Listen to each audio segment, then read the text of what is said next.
Hi, I'm Roger and welcome back to the Tractor Tech channel. I have a very exciting video for you today. First, I want to talk a little bit about something.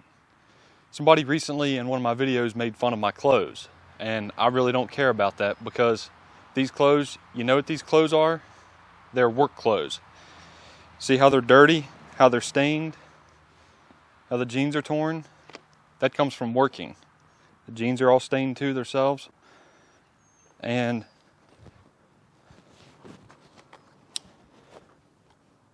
my boots don't even look good. And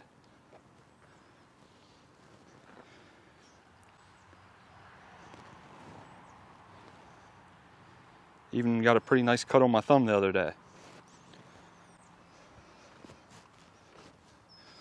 So when I'm not working, I have other clothes I put on that look more presentable.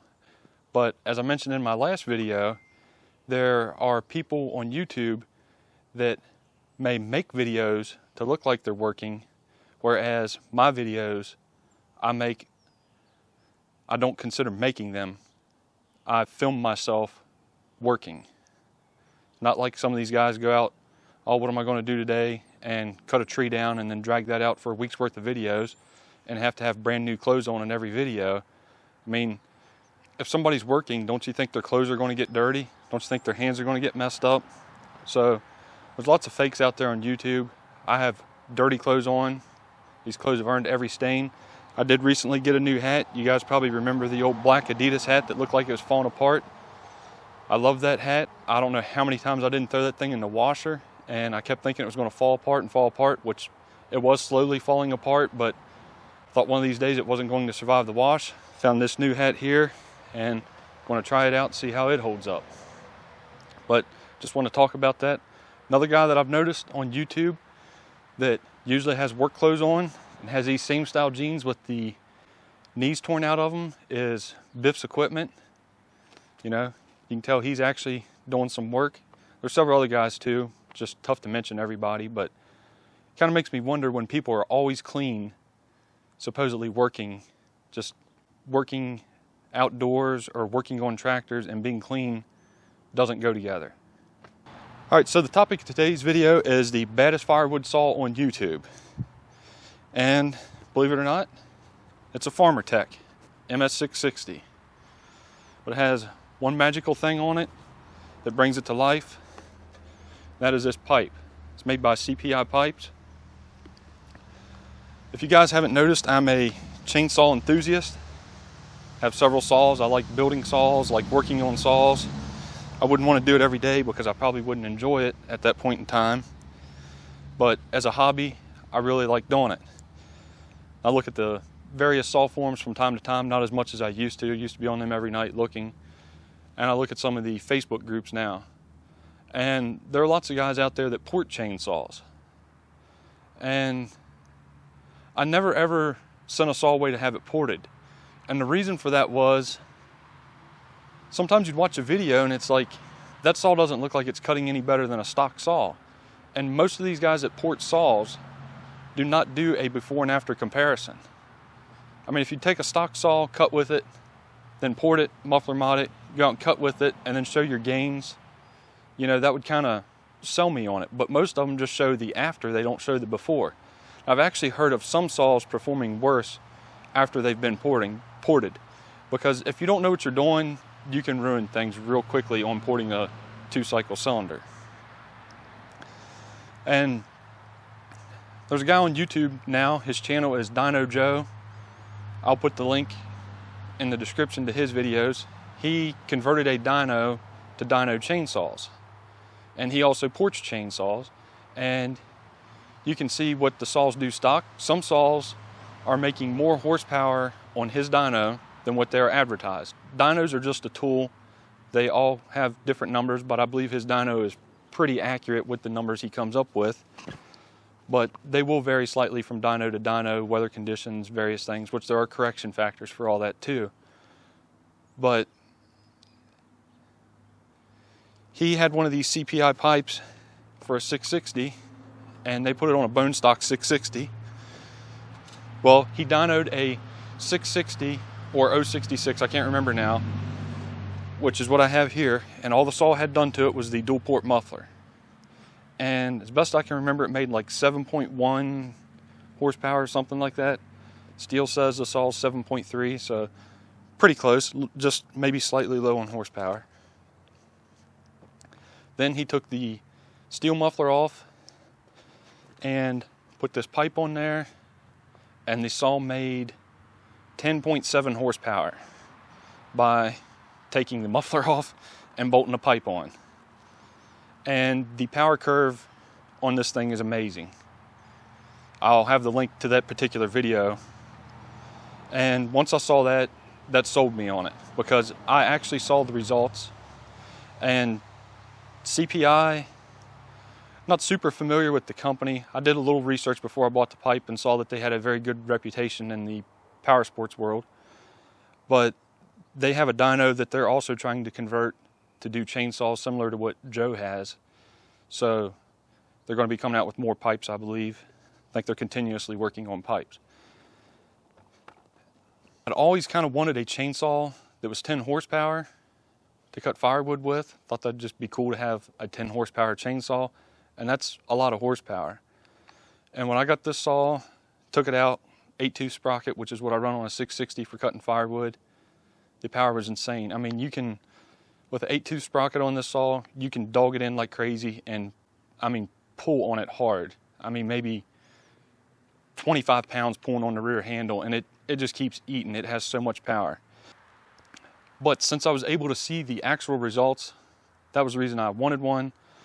So I guess the next thing is, let's fire the saw up, warm it up just a bit, and I'll show you how it cuts. And then I didn't have time. I don't really have this chain tailored to this saw like I would like to.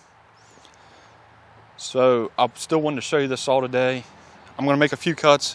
When I get down here to the end, I'm going to use the stock 660. There's nothing done to this saw. This saw, I'm guessing though, really don't know without it being on a dyno, but it could be close to 11 horsepower, maybe more, because it has a little different cylinder on it than the stock cylinder, which may be helping or hurting matters, I don't know. It does have the ignition timing advanced, which is a proven mod, and it has a base gasket delete on it, which will help a bit too. So I'll get it warmed up here and let's see how it eats. Also forgot to mention, this log I have here is not a pretty looking log. There's some knots here and there on it. It's a firewood log. It's not a nice looking saw log to show impressive time cuts. Piece of hardwood. It's not poplar or something where it's going to be super fast, but I think you're still going to be very impressed with this saw.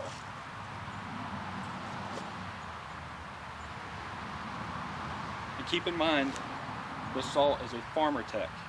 It's Chinese except for steel crank bearings, steel fuel line, steel wrist pin bearing, but the heart of this saw is farmer tech, down to the carburetor even.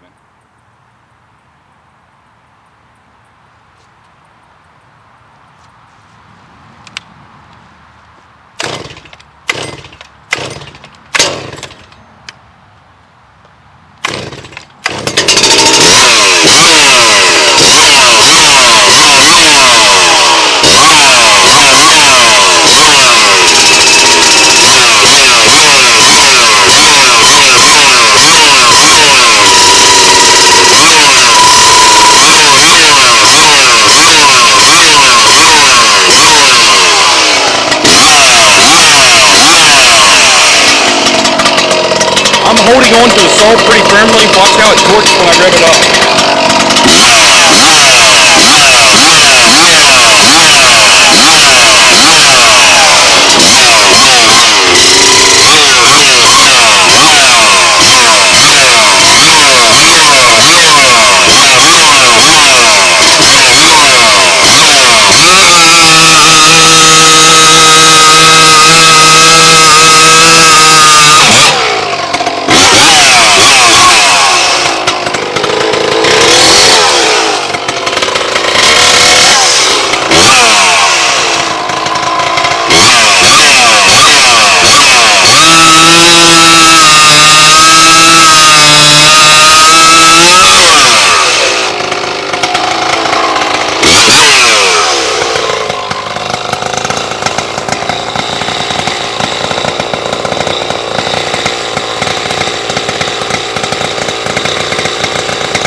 a side note, I'm cutting that log because if you look, I got mostly smaller logs, which isn't a bad thing. But bigger log there, bigger log there, bigger log there, and bigger log there. So that's the best log I have available right now.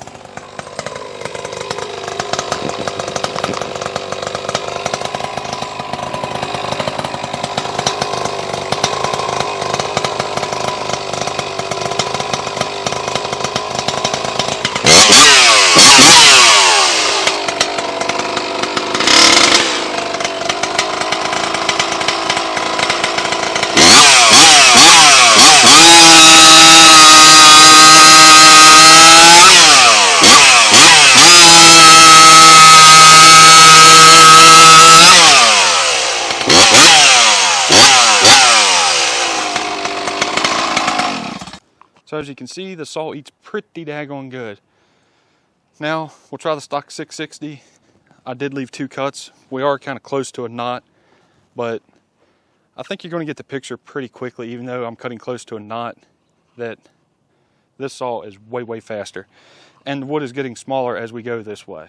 So let's see how it compares. And I'm going to do a better comparison in the future, but just wanted to show you all this saw today.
The next thing I want to show is, look how far this pipe 660 throws sawdust.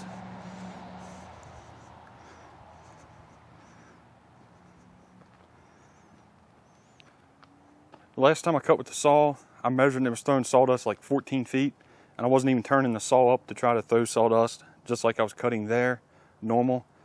And you can see we're a good ways away from the pile. Recently I saw a video of a firewood processor with a circular saw. Circular saws are usually extremely fast. This was a older used processor, and I told the guy that I had a chainsaw that was just about that fast. I don't think he really said anything, but I really believe with what he was cutting that saw would have probably only been a second or 2 off in a 16-inch piece of wood. But there are a few things we need to talk about this pipe first. Is this pipe for everybody? And the answer is no. First of all, you need to be a very, very experienced user to use something like this. If you hit something with this saw could literally knock you on your butt, or it could throw the chain back in your face in a heartbeat. You know, you could hurt yourself so easily with this thing with the extreme amount of power. But a 660 in itself is not for everybody. You need to be an experienced user using a 660, but you need to treat this saw with extreme respect and watch the tip of that bar very, very closely when you're cutting in something like this, that you don't hit into another log and cause kickback or pushback. If you're trying to fell a tree, the pipe is probably not going to work too well either in that situation. Now this pipe is designed to work with stock porting on the cylinders, and I'm going to try it out on this saw in future videos, and we'll see how it works cutting firewood. It's also going to be a bit of a durability test for the Farmer Tech parts, because That saw's only designed to be around 7 horsepower. Now it's 10 or 11 horsepower, so we'll see how things hold up. And I am keeping track of how many tanks of gas this saw has on it with the pipe. Now when you have a saw like this that's putting out an extreme amount of power, there are 2 things that you're going to need to do to take advantage of it. That is change your rim sprocket and run a more aggressive chain. But then when you do that, your chain is now turning faster, which makes things far more dangerous. You're also going to wear out your bar a lot faster. And then with a more aggressive chain to help take advantage of the horsepower, it also gets far more dangerous because they get more grabby. So with this saw, I'm trying to walk the fine line of having a fast saw, but something that is still moderately safe, you may say, to use to cut firewood, and probably pushing the limits of that. The chain on this saw is just a stock grind chain like I would run on a regular firewood saw, but I do have a larger rim sprocket on it to help take advantage of the horsepower, because without that, you're not using the power. It would be the equivalent of putting a high horsepower engine in a car and not having a good sticky tire in it. You're just going to go out and burn the tires off the car. Thanks for watching this video. I hope you enjoyed it. I know it was a lot of talking and not a whole lot of cutting, but as I showed in the log pile, there's really not much there available right now for me to get to showcase something like this really well like I would like to. But I think you can get the idea with just them few cuts how fast this saw is, and you're really not going to understand the power that saw has until you have one like it in your hands. It really is unexplainable. It far exceeded my expectations. And don't forget, I'm going to have the links to Biff's equipment in the description, Dyno Joe, who dynoed the pipe, and then Rocky Mountain Chainsaw, which is the guy that sells the pipes. He has several chainsaw videos on his channel.